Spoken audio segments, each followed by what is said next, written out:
Hello everyone and welcome back to the channel. In today's video we're going to take a look at the brand new Transformers Studio Series 112 Deluxe Class Optimus Prime, based on his appearance in the upcoming film Transformers 1. And this figure has to be by far one of the coolest Optimus Prime figures I have in my collection, and has to be really cool, and is a great starter for any collector out there or anyone interested in Transformers. This figure will be available at Target and Walmart and many other retail stores from now till next year in July. So you have a whole year to get this until it's all gone. So if you're new to the channel, I consider you subscribing as we go over things over Transformers. So without further ado, let's get started. The box here for Optimus Prime is really nice. If we just take a look at the front side, we get a really lovely silhouette of Optimus Prime, and we even get to see the figure right here. We'll take a look at that later. We get Transformers 1. I do like that the title is very bold and very huge. Turning our attention toward the side, we get a nice silhouette of Prime, just the face, 112 Studio Series Deluxe Class. Right here we get some really nice product shots of Optimus Prime in robot form, vehicle form, and he's wielding the Matrix of Leadership. He comes with 5 accessories, being the Matrix, the axe, and 2 little smokestacks, which also act as guns in vehicle form. His iconic movie scene is Metropolis of Iacon, and his little bio says, "A hero fulfills his destiny, becoming the legendary Optimus Prime." So in the film, he's going to become Optimus Prime. Orion Pax is going to become Optimus Prime, so we all know that. And this side of the box has a really nice CGI render of Optimus Prime, a little bit of gold here and there, and the background is black. So with that being said and done, you guys can get this figure at Target, Walmart for 25 bucks.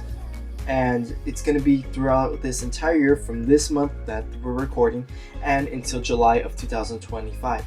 So without further ado, let's see what's inside. And here we have a really nice backdrop of Optimus Prime. Just removing the figure really quick. We can see we have a really nice backdrop of Cybertron right here, and this is going to be the city Iacon that's going to show up in the film. And I think this is accurate to the film, to that one poster that we got of Optimus Prime, Megatron, Elita, and Bumblebee.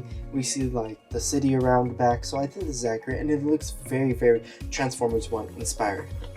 And here is Optimus Prime. Optimus Prime here looks amazing. I really do like this animation model. It's really well done.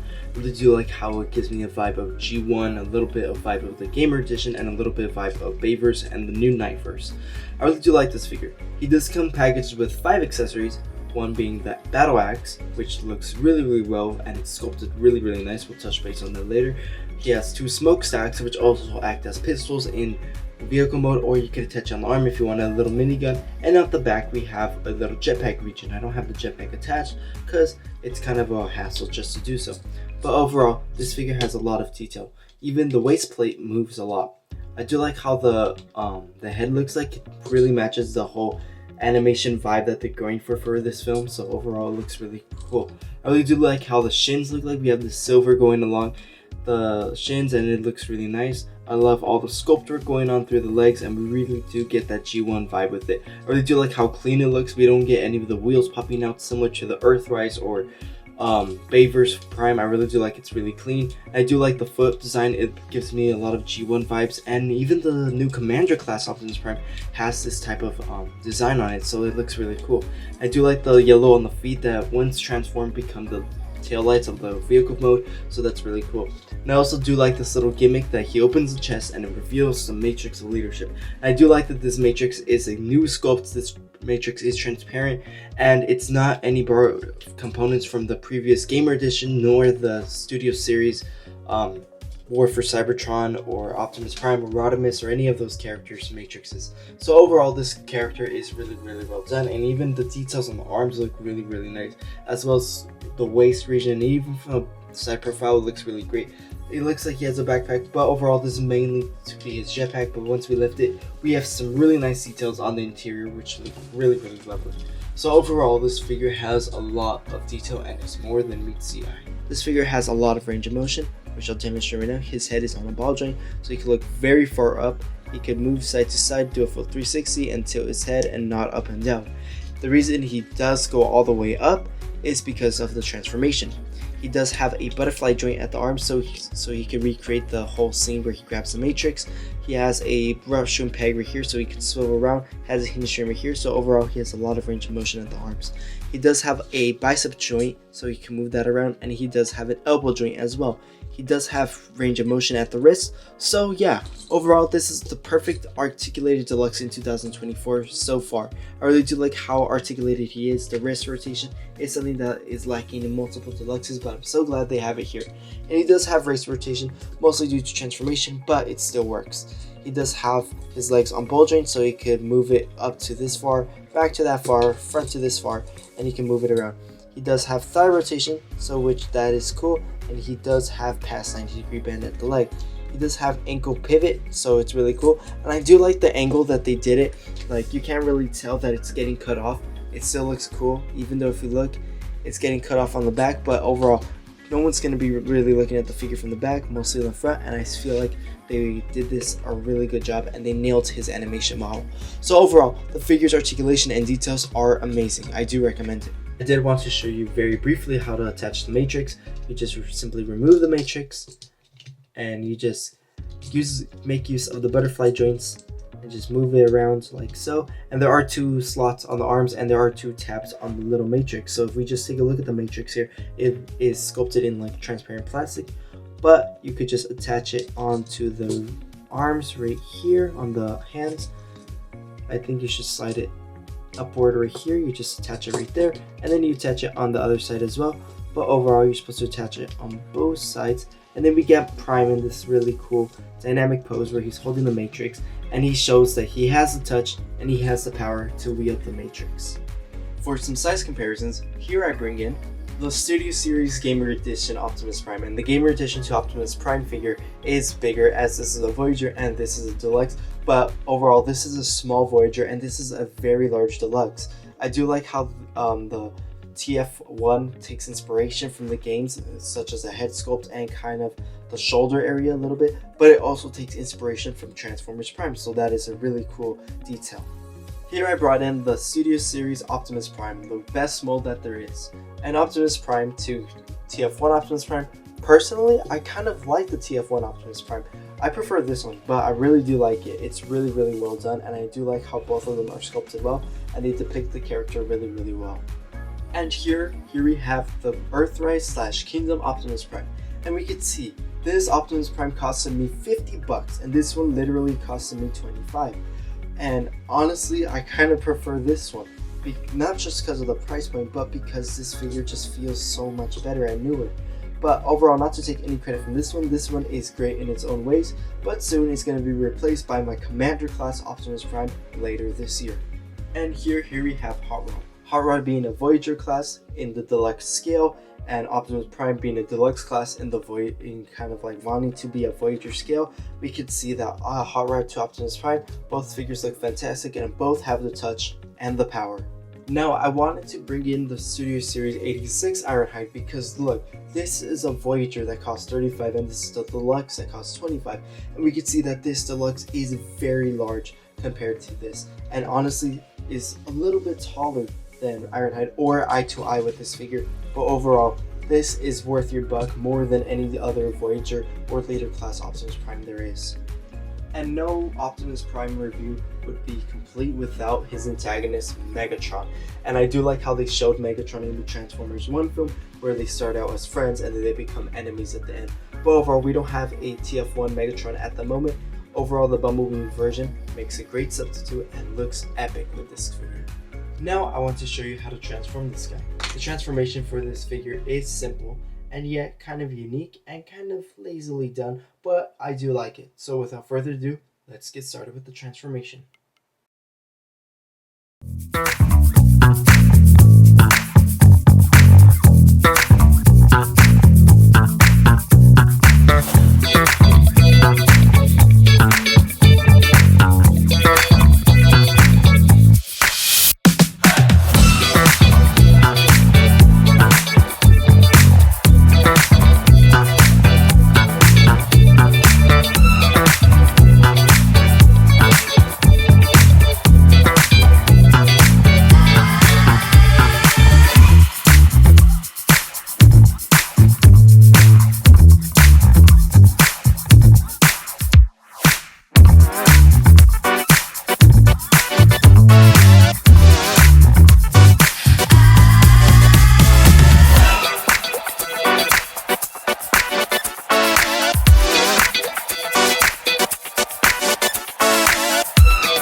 There we have Optimus Prime fully transformed into his awesome looking Cybertronian mode. And one thing I really do like about the Cybertronian mode is that the smokestacks and this count as guns and he can fire at Decepticons, so this is looking very cool. I do like how it is kind of G1 inspired mixed with the Gamerverse, as well as the shin pieces popping out here look really nice, and even the feet act as tail lights, so that looks really cool for this figure. I do like how this figure transforms. It's very simple. The only little critique I do have is when you have to connect these pieces around the arms to the waist. It is kind of hard at times, but overall the finished thing is worth it. So I really do like how it looks like. To see how this figure scales is the question. So first, let's bring in the Transformers Studio Series Bumblebee movie B127, and B127 to Optimus Prime. We can see the scale. I think it looks accurate to the film. However, since next year for our next level A assortment we're going to get B127 for TF1, so we're going to get this replaced. But overall, I don't really have any of the TF1 characters. I'm not going to purchase any mainline characters because honestly I don't really need the mainline characters, so I'm just going to purchase the Studio Series ones and wait till those come out. So but overall, this looks really cool. It's a really nice addition to the collection. I did want to show you, I did like how the animation model here, he has these headlights which reminds me of Transformers Animated from the original 2000 something show. And the only little problem I do have is the little waist region always like moving around, so it's kind of confusing at times. And the axe, I think this is a great way to store it, but I feel like right here the bright light makes it lost here. But overall, I really do like it, and it looks really cool. I can't wait to see what they put out next for the Transformers 1 line. I really do like this figure. This figure is actually more than meets the eye. I really do like it. The figure itself is amazing. The paintwork is really nice, as well as the sculpt work.